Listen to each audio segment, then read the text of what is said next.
hemat saya ya Kak, ini masih terbuka pintu yang sangat lebar untuk diselesaikan secara kekeluargaan gitu.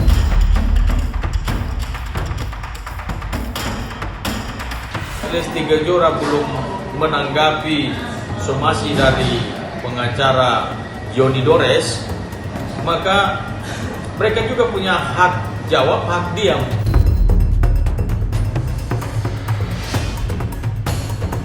Sekarang itu bukan hal yang sesuai diinginkan klien lagi.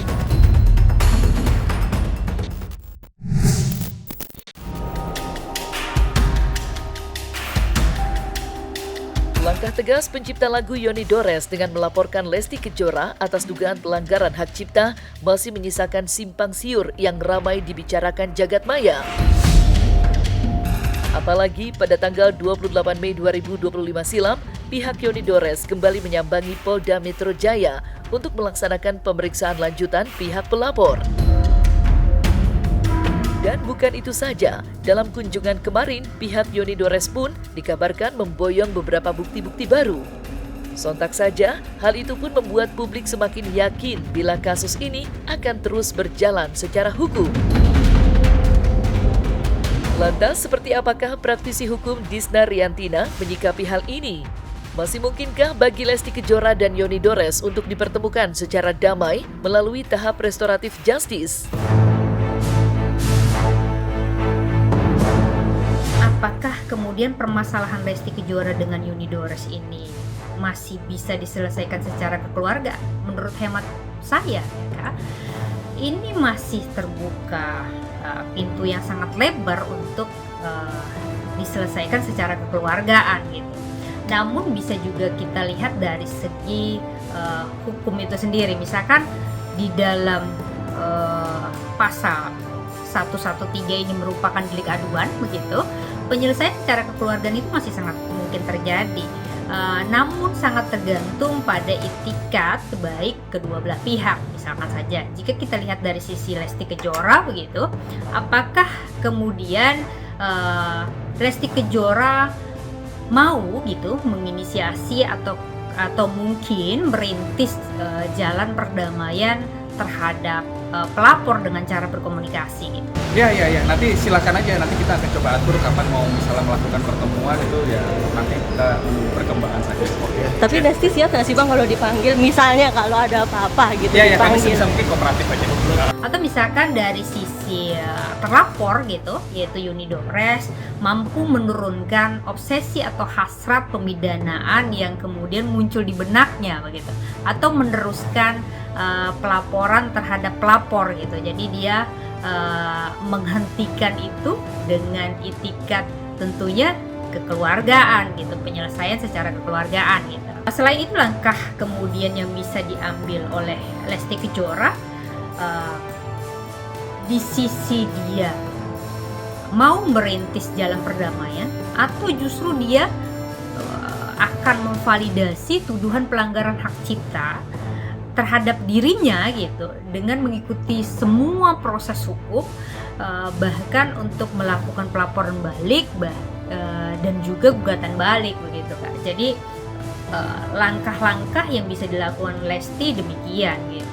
Berarti kemungkinan untuk mediasi lagi atau bisa mencari jalan tengah di luar proses hukum masih kemungkinan ada Bang? Saya rasa sangat besar. Kenapa? Dia cuma minta informasi doang. Yang ngajak komunikasi doang gitu loh. Dia selama itu menyanyikan lagu, masa pencipta dan penyanyi nggak pernah kenal, itu aja sih harapannya. Sekarang dicuekin, mungkin dia udah tua, mungkin beliau udah emosi atau apa, kita nggak tahu juga. Saat ini sudah ada yang menghubungi dari pihak Lesti sendiri, ibarat belum ya Bang ya? Tapi hal itu terbuka dari pihak Abang sendiri Bang ya? Banget terbuka kayak itu. Siap. Aku pengennya mereka bertemu aja, mereka bertemu, komunikasi. Ini kan kejadian kayak gini nih ya, Ari Bias sama Agnes karena tidak ada komunikasi. Lesti sama Mas Yuni pun mungkin karena tidak ada komunikasi. Jadi pengennya tuh udah ketemu aja, diskus, komunikasi maunya seperti apa gitu. Karena kalau aku bukan tipe orang yang seneng ribut-ribut, apalagi sampai saling melapor, enggak lah. Karena seniman tuh sejatinya adalah, kalau aku ya, aku ngerasa antar sesama seniman tuh kayak bersaudara. Kalau aku Saling membutuhkan gitu. ya, jadi aku nggak mau kalau ada case-case yang begini gitu. Sekarang itu bukan hal yang sesuai diinginkan klien lagi. Itu udah tuntutan dari administrasi negara soal hukum itu dia harus berjalan gitu.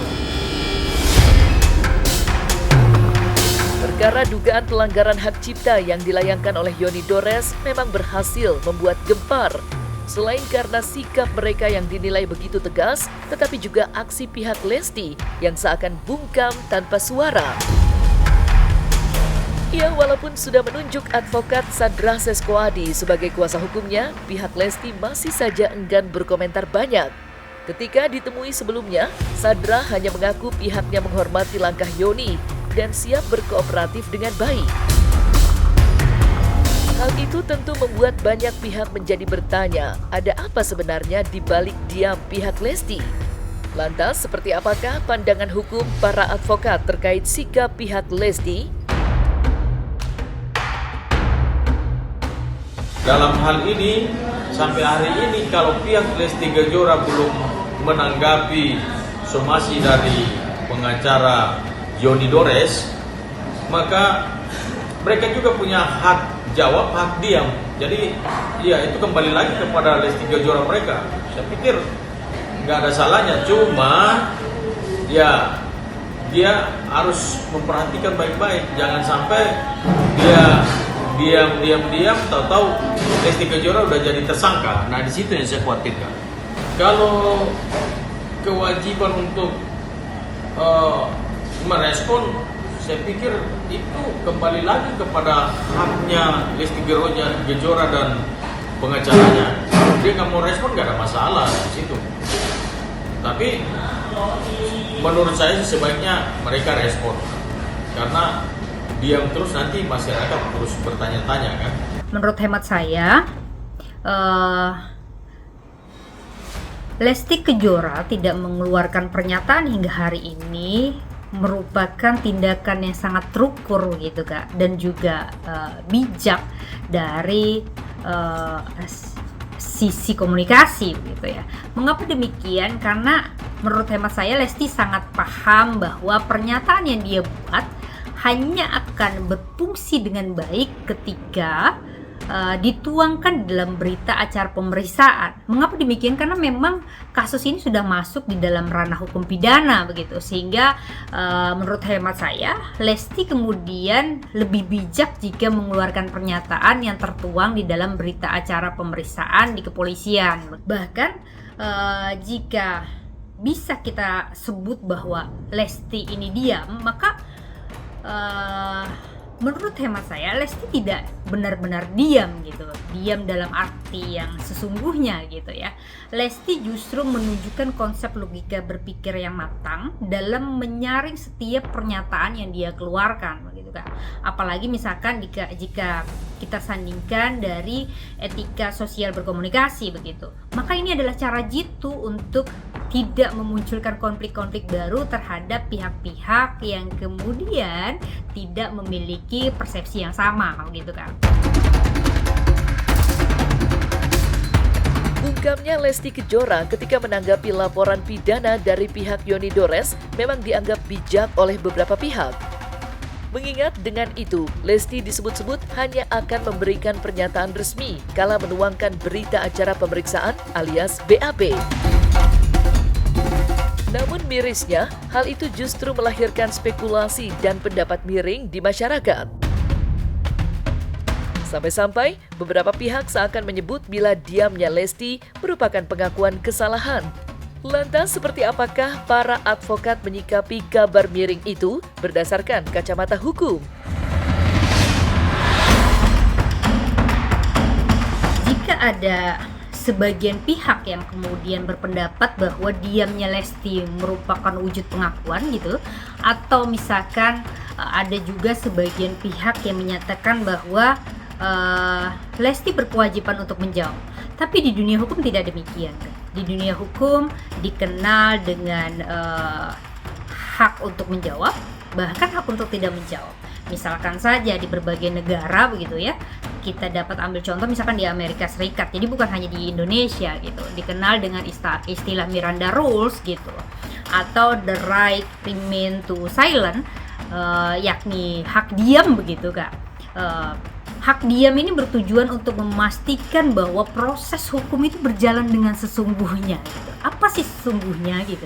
Sesungguhnya itu artian bahwa proses yang sudah berjalan di dalam hukum ini tidak ada tekanan, tidak ada paksaan, sehingga memang berjalan sesuai dengan prosedur hukum yang berlaku begitu. Jika kemudian dilihat dari Kitab Undang-Undang Hukum Acara Pidana kita ya di Indonesia, hak diam ini sebenarnya tersirat dalam pasal 52 Kak. 52 KUHP ya. Yang kemudian dapat kita artikan bahwa terlapor itu bebas dalam memberikan keterangan.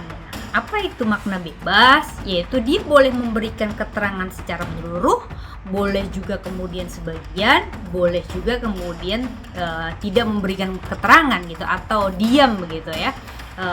Sehingga di dalam pasal ini mencerminkan bahwa seseorang yang memberikan keterangan itu memang harus benar-benar atas keinginan dia sendiri gitu, tanpa paksaan dari pihak manapun.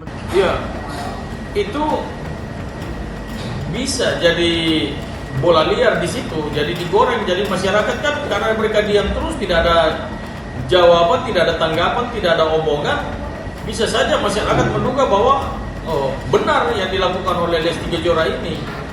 Namanya juga netizen. Ya seperti itulah. Karena semakin diam, orang semakin beranggapan bahwa ini benar ini.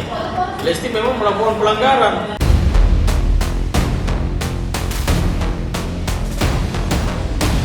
Terlepas dari aksi bungkam Lesti Kejora, pihak Yonidores kini digadang-gadang semakin menunjukkan keseriusan. Iya, seperti diketahui, beberapa hari yang lalu, kuasa hukum Yonidores sudah menjalani pemeriksaan tambahan di Polda Metro Jaya. Di mana Ilham yang dicecar 30 pertanyaan itu membawa beberapa bukti baru. Sayangnya, Ilham masih enggan untuk mengungkapkan berbentuk apa bukti-bukti tambahan yang ia bawa itu. Dalam kesempatan yang sama, Ilham Suwardi pun menguak pula bahwasannya Yonidores baru akan dimintai keterangan secara langsung pada agenda pemeriksaan selanjutnya. Lantas seperti apakah penjelasan Ilham Suwardi soal pemeriksaannya tersebut? Agendanya hari ini pemanggilan untuk pelapor, pemeriksaan untuk verifikasi atau wawancara atau mintai keterangan. Pertanyaan tadi Bang. 30 pertanyaan. Bang menyerahkan bukti tambahan lain mungkin? Apa aja? Bukti tambahan lain ada dong, ada pasti. Berupa apa? Hah? Berupa apa? Nanti lah belum boleh dibuka dulu. Jadi kita Bang. Hah? Tapi itu artinya memang baru ditemukan atau memang sebelumnya memang sudah disiapkan barang bukti yang baru ini Bang? Oh enggak, cuma memperkuat apa aja bahwasanya kita ada kapasitas untuk melapor. Tapi Bang, agenda selanjutnya itu apa sih Bang? Pemanggilan untuk Bapak Yoni sendiri. Tapi kalau untuk pemanggilan untuk Lesti sendiri kapan Bang? Kira-kira? Setelah semuanya dipanggil mungkin sampai pemanggilan publisher, saksi, mungkin sampai saksi ahli. Saya doain maling-maling karya cipta itu di penjara semua lah. Yang dilakukan baik-baik ya dengan baik-baik. Yang tidak bisa dengan baik-baik ya dengan jalur hukum. Udah, itu aja. Karena kan kita punya aturan, punya undang-undang. Ya, perlu kita ketahui bahwa Undang-Undang Hak Cipta ini sudah diatur ya di dalam Undang-Undang Nomor 19 Tahun 2002, Undang-Undang Nomor 28 Tahun 2014. Di dalam pasal 112 sampai dengan 114, di situ sudah diatur tentang bagaimana orang salah menggunakan hak cipta seseorang. Itu ancaman pidananya itu mulai dari 100 juta sampai dengan 1 miliar.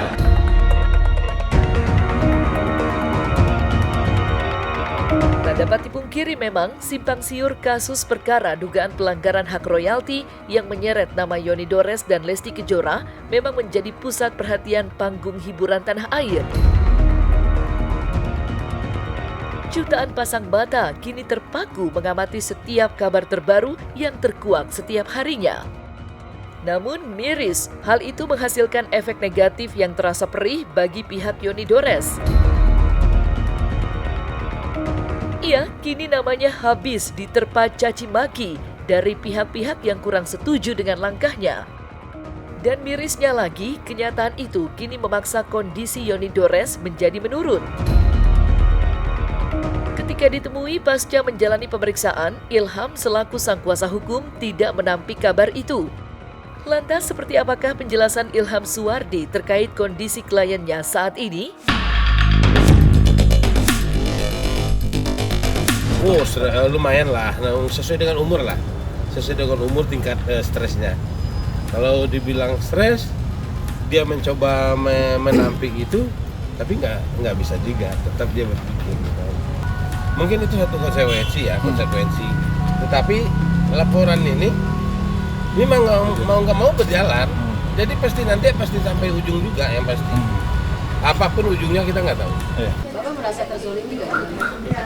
Jelas lah, jelas. Kadang-kadang orang satu profesi aja nembak saya, ya kan? Akhirnya sekarang nunggu selesai ya. Kalau udah selesai baru saya ngomong semua. Kenapa selama ini gue menggebu-gebu mempromosikan undang-undang hak cipta, ya kan? Sama-sama kita ingin undang-undang hak cipta.